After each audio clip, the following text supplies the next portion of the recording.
No IGN, this does not make you feel like a Dark Souls. Delete your video IGN, no one cares about your opinion. Welcome back to another certified hood review everyone. Today we're going to be jumping into the void that is Dark Souls 2.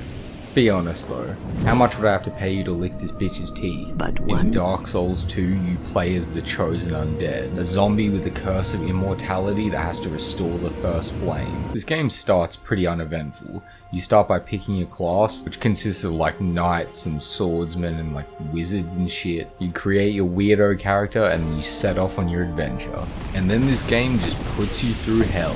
Maze-like levels, an oppressive atmosphere, hectic boss fight, and enemies around every corner. Dark Souls 2 wastes no time in throwing a lot at you, but it does it in a very subtle way. The levels are very dark and maze-like and you get lost very, very frequently. The hub world is just this chill-ass place called Majula. It has a really cool name, and you just kind of chill around and sit around in the sunset and everybody's just kind of chill. This is like the one nice area in the entire game. In all the other locations, however, literally anything with a sentient thought wants you dead. Every single human, animal, plant, or thing wants to kill you at its very first sight. It doesn't matter if it's a knight, or like an animal, or like a fucking tree, it literally doesn't even matter. If it's capable of thought, it wants to kill you with a sword. Bruh. The world of Dark Souls 2 is very hostile and very dark and bleak. It has places like the Lost Bastille, a prison island encased in water where everything's just shallow and dark, filled to the brim with enemies that don't like the light. There's long elevator rides and enemies with crossbows everywhere. But then other times you might find yourself in like a dark, secluded forest that feels never ending, where it feels like you just can never escape, walking for seemingly days on end, getting attacked by invisible enemies that you can't even see. One of the areas that gave me a lot of problems was the stupid fucking Iron Key.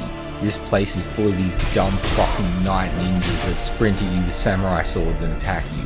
This area is a bitch and has one of the most annoying boss fights in a video game. Dark Souls 2 is very similar to the first game in that it has a very bleak and atmospheric feel to it. You never know what's going to meet you around the corner at any step.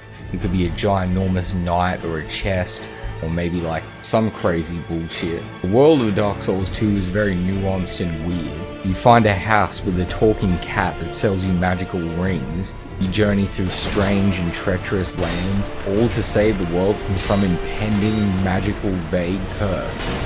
The game has no guides and doesn't tell you what you're really doing, it just kind of sets you off and just says go.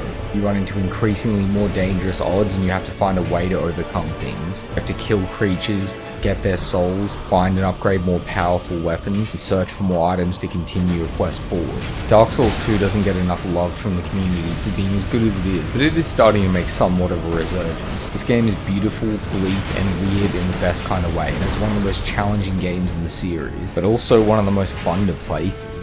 It's pretty obvious that Dark Souls 2 is probably the shittest out of all the From Software games, but that doesn't stop this game from being a typical experience that you can't have anywhere else. Amongst all of the amazing FromSoft games, Dark Souls 2 is basically the fat chick at the orgy. You're not happy she's there, but you'll give it a go anyway. And like I said, is largely considered the ugly cousin out of the Dark Souls games. That didn't stop my enjoyment with it, and in my opinion, Dark Souls 2 is a certified hood classic.